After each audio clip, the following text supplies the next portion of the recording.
ginger, onions, garlic. Lagay ko na tong tilapia.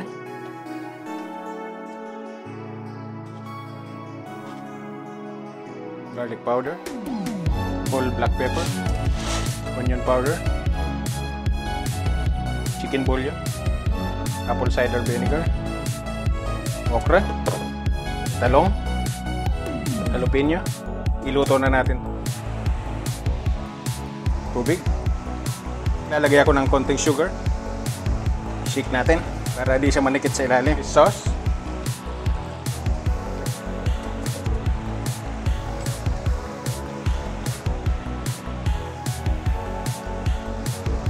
Malapit nang maluto, maglalagay na ako ng cooking oil.